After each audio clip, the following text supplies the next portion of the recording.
मेरे दोनों hip joint को रिप्लेस करने के लिए डॉक्टर ने बोला था। इस बीमारी में हिप जॉइंट खराब हो जाते हैं। जैसे नी रिप्लेसमेंट होता है वैसे हिप जॉइंट रिप्लेस करना पड़ता है। लेकिन तब मेरी एज कम थी, इसके लिए मुझे कुछ साल सरवाइव करना था कैसे भी करके।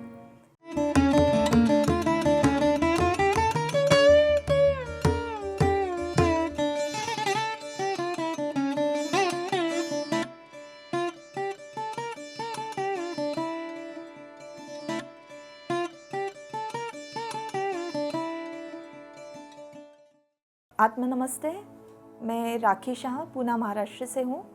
मैं पीएमसी से कनेक्टेड हूँ गए पिछले 3 साल से। कोरोना पीरियड में मैं पीएमसी से जुड़ी। JTTP 15 जब चालू था, फ्रैंकली स्पीकिंग जब जुड़ी तो एज अ टाइम पास जुड़ी थी, क्योंकि वो पीरियड ही ऐसा था कि कुछ ना कुछ करके हमें खुद को बिज़ी रखना था।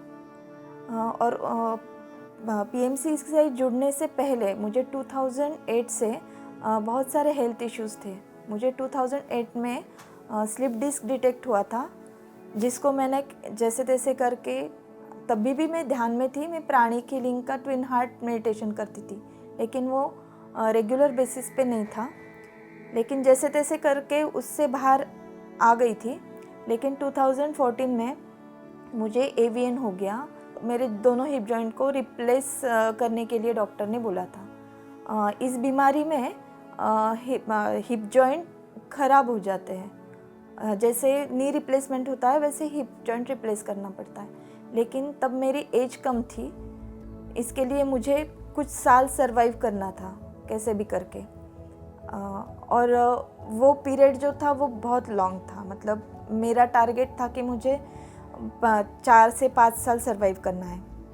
और पेन से इतनी बुरी हालत होती थी कि मुझे पैर मेरे लॉक हो जाते थे, और मुझे टॉयलेट ले जाने के लिए भी मुझे मदद की ज़रूरत पड़ती थी। और जब घर में चलती थी तब दोनों हाथ में क्रंचेस लेके चलना पड़ता था। बाहर तो जाना पड़ ही रहा था, क्योंकि मेरा जो प्रोफेशन था, मैं ग्राफिक डिज़ाइनर थी। लेकिन वो भी बहुत मुश्किल से मैनेज होता था। और ऐसे इस हालत में जब कोरोना लगा तो मैंने सोचा कि चलो भाई, ध्यान से फ़ायदे हो रहे हैं ये पता है, लेकिन मुझे होगे क्या वो नहीं पता था। मतलब वो शंका तो रहती है। एक तो जो बीमारी हुई थी मेरे, ऐसे जो बीमारी है वो होती है आफ्टर 60, आफ्टर 70। लेकिन जो मुझे हुई थी वो मेरे 30s में हुई थी। तो मैं ही क्यों, एक तो वो सवाल बहुत सता रहा था कि ये सब मेरे साथ ही क्यों हो रहा है। तो इसलिए फिर मैं ध्यान में आ गई। जब JTTP 15 चालू हुआ और जब शंपा मैम, दीप्ति माँ जो ध्यान ले रहे थे, शायद रामाराजू सर भी थे तब, तो एक विदिन 13 डेज यहाँ पे फर्स्ट महाकुंभ लगा था। कैसे पता नहीं, लेकिन मिरेक्युलसली मेरा ये यहाँ पे आना हुआ।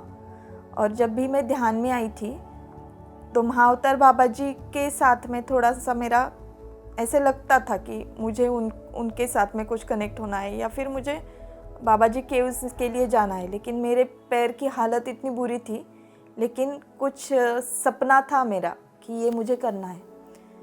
तो तभी बाबा जी केव्स की यात्रा भी निकली, जो ऋषिकेश के ध्यान कुंभ के बाद हम वहाँ पे जाने वाले थे। तो उसमें मुझे एडमिशन भी नहीं मिला। यात्रा का सब सीट्स फुल हो गए थे। लेकिन मेरी जो इच्छा थी, शायद वो डिवाइन को पता हुई होगी कि ये सच्ची में इसको लेके जाना है। उस हालत में, मतलब बदतर हालत में भी मैं खुद से गई और खुद से वो बाबा जी केव्स की यात्रा पैर पे चल के चढ़ी। उसके बाद में मेरा कॉन्फिडेंस बहुत बढ़ा, और तब से लेके आज तक कंटिन्यूटी में है मेडिटेशन। अभी जब भी डॉक्टर को बोलती हूँ मैं कि 10 साल हो गए मुझे एवीएन हो के, जब ऑर्थोपेडिक को बोलती है तो वो हंसते कि 2-2.5 साल निकाल लेता है कोई भी विद दैट पेन, लेकिन 10 साल निकालना बहुत मुश्किल है। लेकिन अभी मुझे कुछ भी, मैं भाग सकती हूँ, दौड़ सकती हूँ। और इतने सालों में मैंने एक ही बात बात में कंटिन्यूएशन है मेरा। दवाइयाँ तो खैर मैं ले भी रही हूँ, लेकिन कंटिन्यूएशन दवाई का नहीं है, कंटिन्यूएशन मेडिटेशन का है। ये तो हेल्थ में तो बहुत मुझे फ़र्क पड़ा, नॉट ओनली हेल्थ, मेरे फैमिली रिलेशंस में भी बहुत सारे फ़र्क पड़े, मेरे खुद के स्वभाव में फ़र्क पड़ा। मैं थोड़ा सा शॉर्ट टेम्पर्ड थी और सामने वाले को फटाक से जवाब देना वो मेरा नेचर था पहले से। तो मेरे बिहेवियर में बहुत अवेयरनेस आया। अभी पहले मैं सोचती हूँ कि बोलूँ क्या, और बोल के अगर सामने वाले को अगर बुरा लगने वाला है तो मैं नहीं बोलती, जो मेरे लिए बहुत इम्पॉसिबल टास्क था। लेकिन वो मेरे खुद में बहुत बदलाव आया है। मेरे साथ में मेरी मम्मी भी पीएमसी से जुड़ी, वो भी कंटिन्यू ध्यान करती है, मेरा भाई भी कंटिन्यू ध्यान करता है और मेरा बेटा भी। हम चारों घर में कंटिन्यूली ध्यान करते हैं, जिसकी वजह से फैमिली में बहुत सारे बदलाव आए हैं। एक रिलेशंस में थोड़ा सा प्यार ज़्यादा बढ़ गया है, थोड़ा सा कामनेस लगता है। तो मैं तो सबको यही एडवाइस करूँगी, हेल्थ इश्यूज़ है तो 100% आपको रिज़ल्ट मिलेंगे, लेकिन ऐसे बहुत सारे इश्यूज़ होते हैं जो हम नज़रअंदाज किए होते हैं कि वो बहुत बड़े नहीं हैं, वो तो कैसे हमारी ज़िंदगी से निकल जाते हैं पता नहीं चलता। और बहुत बार ऐसे होता है कि हमें खुद में बदलाव करने की ज़रूरत होती है, लेकिन हमें वो ध्यान में नहीं आता कि हमें खुद को बदलना चाहिए, क्योंकि हम दूसरों को बदलने में लगे होते हैं। तो जब हमें अंदर जाने की ज़रूरत होती है ना, तो सिर्फ़ और सिर्फ मेडिटेशन ही उसमें मददगार है। और जब हम अंदर से खुद को बदलते हैं तो अपने आप सारी सृष्टि, अपना सारे फैमिली, हमारा सारा समाज भी बदलने में वो भी बदलता है। मतलब मैंने जो पढ़ा है, जो सीखा है, मैंने तो कभी नॉनवेज का, मैं जैन फैमिली से हूँ, तो नॉनवेज खाने की तो बात हमारे में नहीं होती। लेकिन जब जितना मैंने पढ़ा है, सुना है कि जब आप नॉनवेज खाते हो तो आपकी एनर्जी जो होती है वो हार्ड हो जाती है, और हमारा शरीर इस तरह से बना है जो वेज खाना ही पचा सकता है। नॉनवेज खाना पचाने के लिए हमारा शरीर बना ही नहीं है। जानवर के दांत और इंसान के दांत, उसमें फ़र्क है। जानवर के दांत नॉनवेज खाने के लिए बने हैं और इंसान के दांत वेज खाने के लिए बने हैं।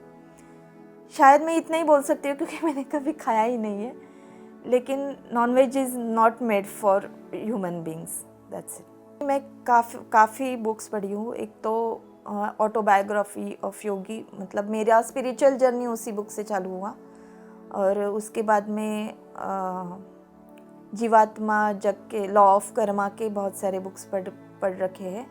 और स्वाध्याय के जो हमारे यूट्यूब पे सितायन वगैरह जो आते हैं वो भी मैं सुनती हूँ, पढ़ती हूँ। मतलब मेरा रूटीन ऐसा ही होता है कि जब मैं काम करती हूँ तब मैं सज्जन सांगत्य सुनती रहती हूँ। जितना हो सके उतना अवेयरनेस में रहती हूँ और सांसों के साथ रहती। भले ध्यान थोड़ा सा 2-3 घंटा ही होता होगा, लेकिन दिन भर सांसों के साथ रहने की मेरी आदत है। मतलब मैं रहती हूँ सांसों के साथ, जिसकी वजह से मेरी एक निर्णय क्षमता में भी बहुत सारा बदलाव आया, फर्मनेस आ गया है। और ओपिनियन, सामने वाले को भी ओपिनियन देते समय कि नहीं ये ठीक ही होगा, और सामने वाला भी सुनता है। अभी जो पहले निगलेक्ट करते थे वो भी अभी सुनने लगे। मेरी 6 लोगों की फैमिली है, मेरे मम्मी पापा, मेरा भाई, मेरा बेटा और मेरे हस्बैंड, जिसमें मेरा बेटा, मेरी मम्मी और मेरे भाई, हम 4 लोग ध्यानी हैं। और सबके लाइफ में कुछ ना कुछ चेंजेस आ गए। मम्मी के हेल्थ इश्यूज़ थे, वो काफ़ी हद तक सॉल्व हो गए हैं। भाई को भी थोड़ा सा, भाई को प्रॉब्लम था मेंटल हेल्थ के रिगार्डिंग, तो उसमें से भी वो बहुत हद तक बाहर आ गया है।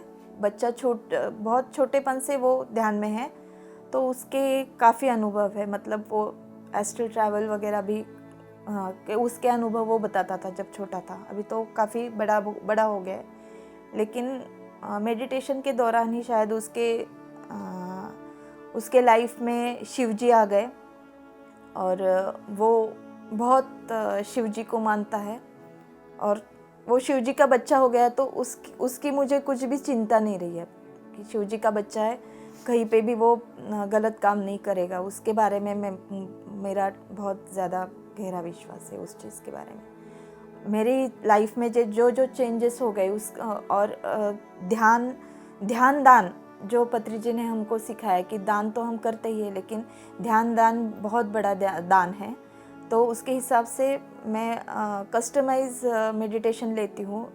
जिन्हें हेल्थ इश्यूज़ है या फिर कोई मेंटल इश्यूज़ है तो उनके साथ में मैं भी खुद बैठ के ध्यान करती हूँ, और जिससे बहुत सारे लोगों को उनके लाइफ में बदलाव देखने को मिले हैं। हेल्थ इश्यूज़ में भी बहुत सारे चेंजेस और बहुत इम्प्रूवमेंट उनको देखने को मिली है।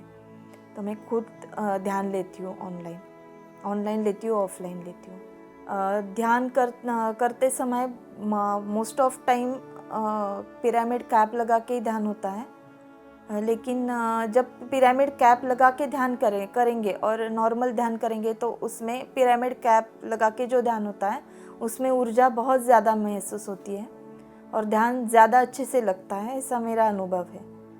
और पिरामिड वैसे भी हम घर में पानी चार्ज करके वगैरह यूज़ करते हैं। पिरामिड का यूज़ हमारे डेली रूटीन में बहुत ज़्यादा है और उसके फ़ायदे भी अनगिनत है। शायद इस एक एपिसोड में वो फ़ायदे हम नहीं गिना सकते, इतने अनगिनत उसके फ़ायदे हैं। लेकिन सबने ये एक्सपीरियंस करने के लिए पिरामिड को यूज़ करके आप ध्यान करो, या पिरामिड घर पे यूज़ करो डेली रूटीन में पानी चार्ज करने के लिए, हमारा अन्न चार्ज करने के लिए, तो आपको आपके हेल्थ में और फैमिली लाइफ में सब एरियाज़ में आपको फ़र्क लगेगा। धन्यवाद।